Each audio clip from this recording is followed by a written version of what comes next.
Cái mà tao chưa Tao thì chưa. Tao thấy kiện theo tay kia là chúa kia nó hồng lú lú nọ giờ hồng tin anh rồi tụi nó giờ cứ lẹ Tao chưa. Tên nó về Tết chờ hắn cả đó tôi từ nào nó giờ tìm lòng sai rồi mày con đâu cái bùa. cá chập lơ lơ mà nè rồi ta tham má này đi này cái này mà nằm mà cú yo cái chợ cái tiếp để tao nó là chỉ cả tôi kia mà chỉ cơ đi cho có sáng cái sáng tôi này chúa của nè chính giờ chả bỏ thế chính giờ cha thế là ở bên lên cô chúng lên là chỉ cả tôi người đi Nó cá cơn chứ nó. Ngay bùa chứ. Nó đang ngay bùa đấy sao? cá hải đi rồi lúc là lúc là san sẻ đã chụp hình với coi sao sẽ là nó đang đang bùa có tôi lúc nào của mà tôi lúc còn mấy mà đây bây giờ sáng sẽ đi là sao họ đã cũng mất kiểu chỉ cho tôi của lên chưa cha Cái này ấp bổng ơi. Cái tiêu. bé họ mày i o p hậu i o p mày lo I O P.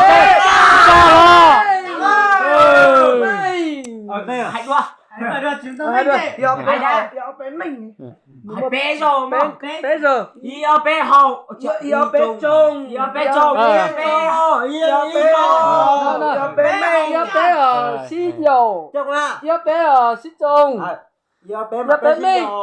rồi chung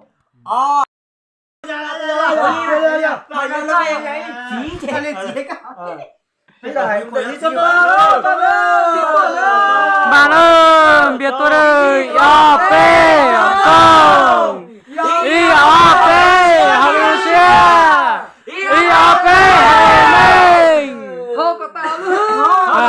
hậu ta hư cha lo bằng từ tí lâu bỏ tao câu thấy bằng bỏ tao mình lo bỏ chết bỏ chết tao Chị nhẹ ơi, bây giờ mình không cho nó. Cho nó tiền lúc họ nó lo. mới quay dài khó lo cho Cho con nẻ xa bé ra chị xuống lúc họ nữa. Mình lỡ tụi này tụi chứ. Nhiều chia nhiều số nhớ Tết chờ hạt gì tụi gì đó. nhớ về là lúc rồi hạ cũng bùa đấy Nó nó này rồi xe này tới tụi bùa bên nó. Này dưới kiện bia thế. Nhiều xe đó mình lo. Bố tao mày. Tụi này rong trâu thấy bổng bố tao chứ. Ít kiện về đâu. Cái chuồn tàu cơ cái tia. chỉ muốn hình tua mà Tết cho nó nhớ tao xe sư dùng một cái tí chỗ là dọn xe lượt tôi vì lượt chỉ nhẹ như thế tên cái nan xe lượt chừng kia nhà của mình sẽ của anh khi hay li thì chỉ mà tôi sẽ tiền nó chỉ tàu chỉ một cái tí tôi nó tàu li bên nó là bên sai tiền là tiền chứ cho nó chết cầu thế lô nên chỉ tao là bên nó là nhưng muốn nó thì chế ơi thì chế nó chỉ có con này thì cháy mua đấy để nó bé chỉ cho miệng mờ hả chả mờ thế à nó cháu mà bé chỉ cho mờ sư dạ thế lúc la thế lúc cổ dạ nó bên mình nó cháu luôn nó hơn nó cho nó lo xứ cho nó nói xong cái tiêu nó thôi riêng của nó tí đó đã chấp đợi dùng ồ mà chẳng biết chiêu giòn luôn nha quá giòn ăn tiền liền là clip lại bây giờ còn bia chứ đâu ý lệnh bao lu bé ở mua trồ lệnh bao lu ý kiến quan tài mình nó cho nó ý kiến nành của bao lu bé trồ lệnh nó hù ơi nó sạch hù hơ tụi mày đây luôn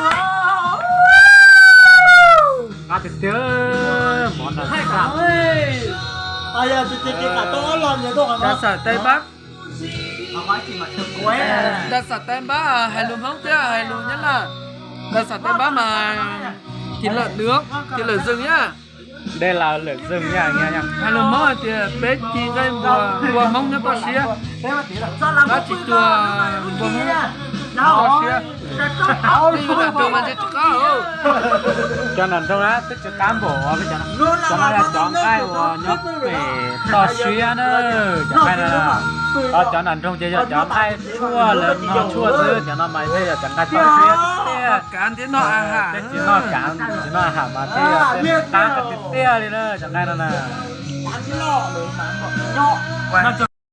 Thành phố không biết cái này đâu nhá. Thành phố thì không có cái này đâu. Vừa mới vừa thì làm này. Ở dưới thành phố không có cái thịt to như này đâu đấy. chấn một phát là nhai luôn. Ok luôn. lên Chén đến nó. quá tuyệt vời luôn. Quá ngon nhỉ. Nó cái không còn đâu. Mày không mà ăn thì đấy. Mày con. Chén đến nó. Chén lên rồi. Chén lên. Ơi. Hay đấy, cái đi cũng tốt.